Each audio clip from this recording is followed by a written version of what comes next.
Thank you so much, and thank you all for being here for this important event where we're talking about a very important topic, mental health and addiction. And the fact of the matter is that 1 in 4 of us are impacted. Many of those impacted with mental health have a co-occurring addiction. So it doesn't discriminate between the rich, the poor, the devout, the secular, the elderly people, as well as the young. None of us are immune, and I am no exception. I have a sister who has severe persistent mental illness, co-occurring addiction for many years, in and out of jail, in and out of the psychiatric hospital, sometimes even suicide attempts when I was a little young boy.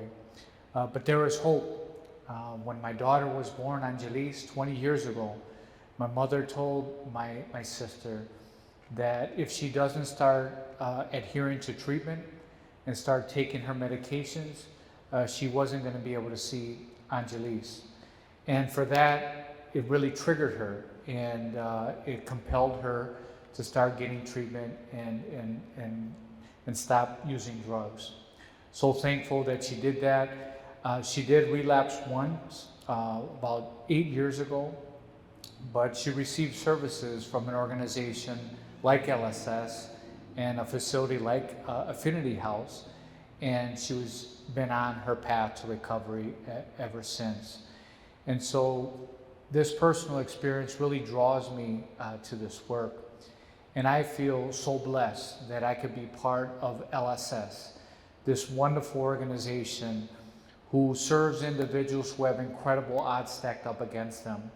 We serve about 30,000 individuals on an annual basis. And these are individuals, again, who have those incredible odds. And 95% of those individuals say that we have improved their quality of life. 97% are satisfied with the services. So if you could all join me in a round of applause for all our colleagues that are here today that provide those extraordinary services with love and with care.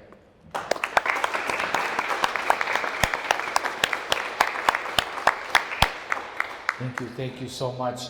I also want to thank Pastor Mary for hosting us here today and for all they've done in partnership with us throughout the years. And then Kim and Bob, our generous friends and donors who have been with us since 2014. They've helped us with gaining ground, a passion to serve people with mental illness and addiction. They've helped us with our foundation to ensure that LSS can be around and serve those most in need for the next 140 years. And then here they are today, supporting us with Affinity House. And with a $30,000 challenge. And just this morning, I want to share with you that, and I hope I don't lose this. I'm going to give this to Mark after this, but somebody came with a $10,000 gift that the Broncos are leveraging with their $30,000. So thank you so much for inspiring this gift and many others. We hope we'll exceed the $30,000 as a result of your generosity. We love you so much. We thank you. Bless you. I was at the Affinity House last year, and I was so impressed first with the colleagues that were there, with the love, with the care, with their focus, with their dedication, how much they love the people, the women that were there. And I started having a dialogue with the women, and they were pretty open to sharing their stories, some of them crying. And then I asked them, what do you love most about Affinity House? And here's what I heard. I feel loved here. I feel safe. And I feel whole. Those were some of the messages that I heard. And it was powerful because, again, because of our colleagues. such a great job that they do. So I left there feeling hope that these women, were going to be better off due to the love, the compassion, and the services that we had at Affinity House. So thank you all for being here again. Thank you for the colleagues that work at Affinity House and LSS generally, and all the great services that you provide. So with that said, I'm going to turn it over to the video. It's a nice video, so please, let's take a look.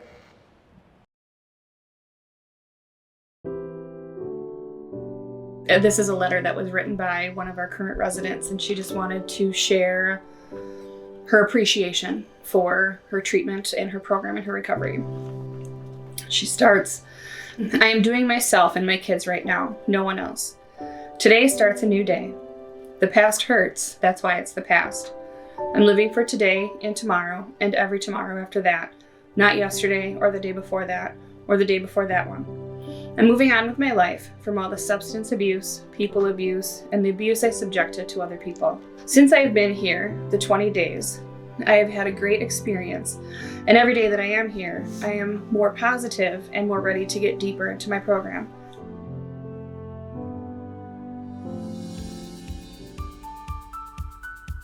Affinity House is an 18-bed, all-women, female residential treatment facility.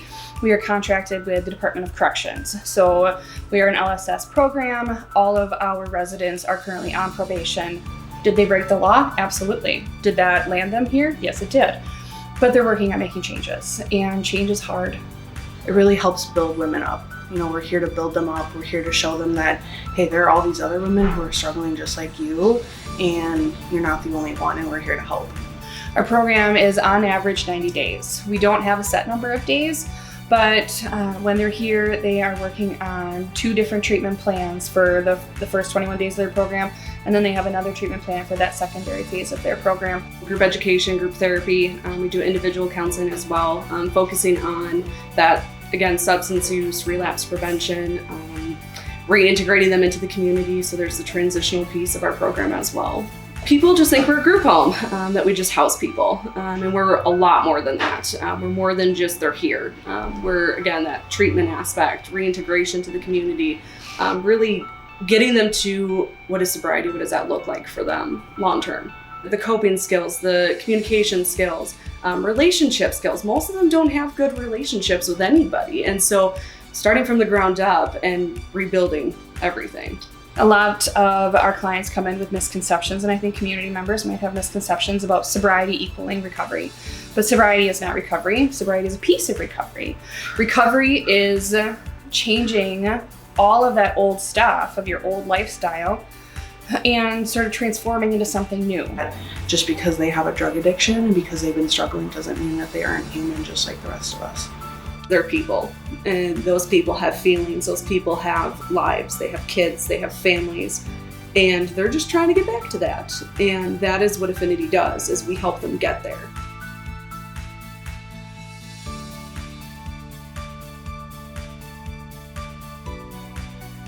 These are what we call our heart boards. We have been doing this tradition of heart boards since 1988, which is when Affinity House started. The thought is that at graduation, every woman who graduates Affinity House leaves a piece of her heart behind. Before she graduates, she is given a blank heart. It's a little wooden heart, and she has the opportunity to decorate it however she wants, to put whatever message on it that she wants as a commemoration of her graduation, of the accomplishments that she has done while at Affinity House. And if you look at some of the hearts, it's just walls and boards of hundreds of women whose lives have been changed while going through the programs at Affinity House.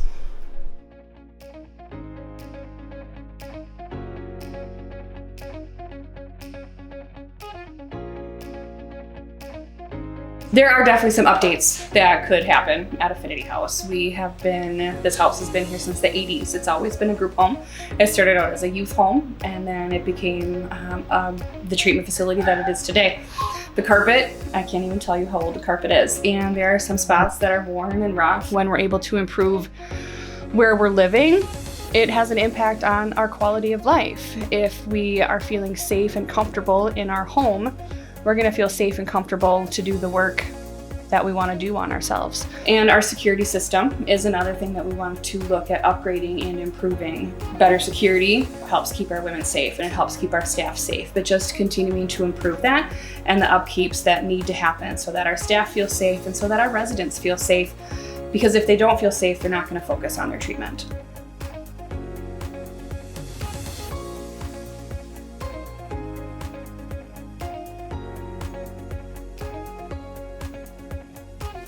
A good day is just when you know that, you know, sometimes I get my clients who after a session will just be like, thank you, or just be like, you know, this really helped, you know, or when we have those clients who are just having a rough day, and even though we're not scheduled to meet, I'm just like, hey, come into my office, let's sit down, let's talk about it, what's going on.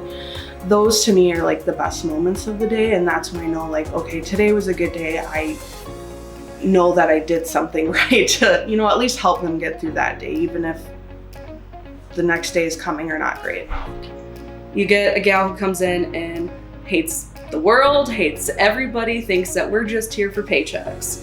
And when they finally look at you and you're like, okay, I trust you, that's huge. My best day, or a best day, I think would be just sitting across from that woman and you can see that light come back. And just really watching the women reunite with their families and reunite with their children and be able to get back to the woman that they knew they were. It's just always kind of had a special place in my heart.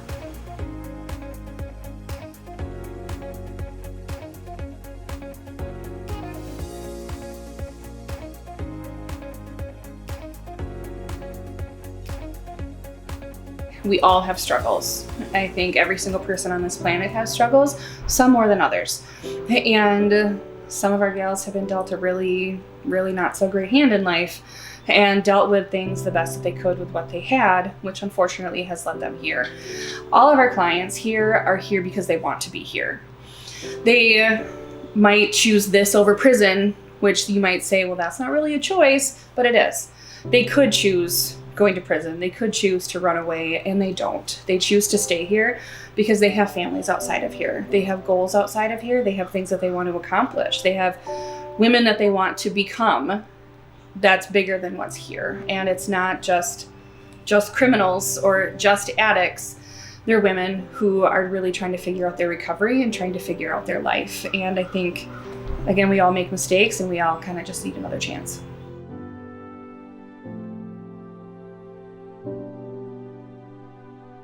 I'm regaining my confidence in myself to do the things I need to do with my kids, the mom they deserve, because I know even though it's late in their life, but I am a great mom.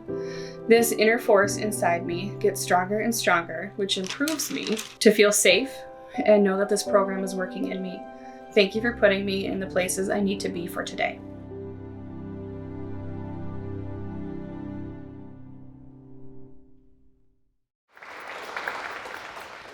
Again, thank you to the colleagues that provide those wonderful services. And thank you to Kim and Bob for this challenge in making this facility a beautiful facility, both for our colleagues and the people we serve. So with that said, I'm going to introduce Mara, our Chief Advancement Officer, who is relatively new. She's been with us for 6 months, but she's outstanding. Feel that she's meant to be here. God brought us to her, us to her, and we're so thankful that you're here. And I'm going to give you this check so I don't lose it. Okay. She has put it. it with the others. Thank There you. you go. Yes. Thank you, Hector. Thank you, everyone, for being here this afternoon. Every time I see this beautiful video, I take away something different. And so, yes, our colleagues are outstanding in the love that they pour into the clients that we serve. I guess what I would start with is that my first wish for everyone in this room is that you have felt positive affirmations as you've gone through your life. That as we think of Maslow's hierarchy of needs, that you started by having food and shelter and predictability and love in your life. And that brought you to a place of self-actualization, where you said, the life that I imagine for myself is the one that I can create.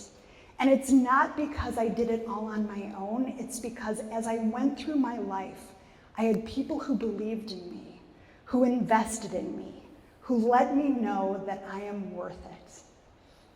When I think about the people that we serve at Affinity House, 8 in 10 incarcerated women have a history of physical or sexual abuse. They don't always receive that positive affirmation, that ability to see the world beyond the day that they are living. When you have been through toxic stress and all of that trauma, you live in the moment. You don't necessarily think about the next chapter or the life that you're going to create for yourself because you need to get through today. And that is the pull of drugs and alcohol to really to say, I don't want to feel this anymore. But LSS says the way to get through is to feel that and to understand that you can get to a life that you envision for yourself. And so what you saw on the video, those positive affirmations, they are everywhere in Affinity House, everywhere you turn. From the moment you walk into the building, as you go up to the residence halls where the women live, where their children come to visit them, in the kitchen where they cook together communal meals, those affirmations are there because guess what? They're so important. They're an important part of our lives, and now they're so important to the women at Affinity House. And raising funds for a facility is never about the facility. It's about the foundation that we're creating to change lives. And so this is really a campaign to invest in the women who are using Affinity House programs, to say you're worth it. We see you. We see that this building that has been in service since the 80s and has seen so many women come through, right? Those tread marks on the carpet tell stories of success, but now it's time for us to say, we can do more. And when these women bring their families to visit them, when the children come and stay, to feel that this is a warm home where everybody can relax and can be together, that's what this story is about. It's not about the carpet, it's not about the paint, it's not about the security system, it's about creating home, a positive affirmation that you are here and we're investing in you and we believe in you. So that is why we've brought all of you wonderful people here together today. The Broncos saw Affinity House. We wish we could take everybody in, but because of confidentiality, we have to bring the story to life for you today. They saw what is, and they envisioned what could be, with generous people who were moved to give on behalf of these women who have struggled and who are coming out of that struggle to a life of purpose and meaning and self-actualization. And we want to create this space, and you are part of that vision. And so today, if you are moved to give and to help the challenge that the Broncos have set forth, we have envelopes on the table for you. You can make an investment in this program. The challenge will run through December 31st, so you can make a check today or write out a check or make a gift if you feel so moved.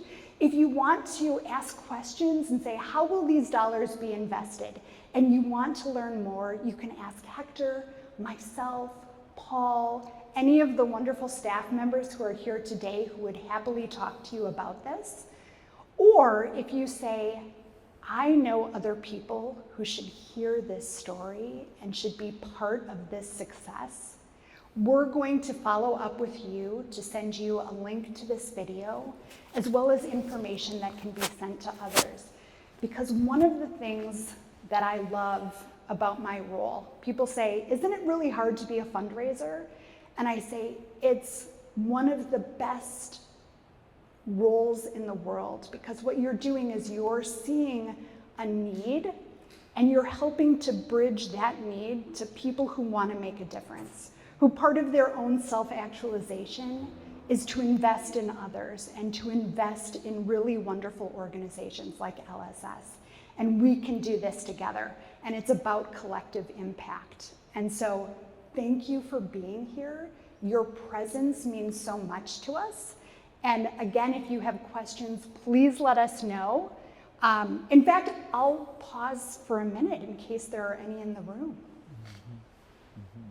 I don't expect there to be, but certainly if there is, you can let me know. Okay, then hearing none in closing, I just want to say thank you for sharing your hearts.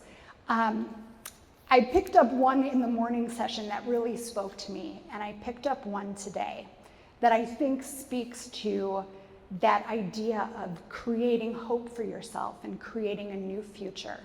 And this one was so beautiful, and it says, "I'm not done yet." And it's just part of the chapter that's being written. So thank you all very much. Thank you.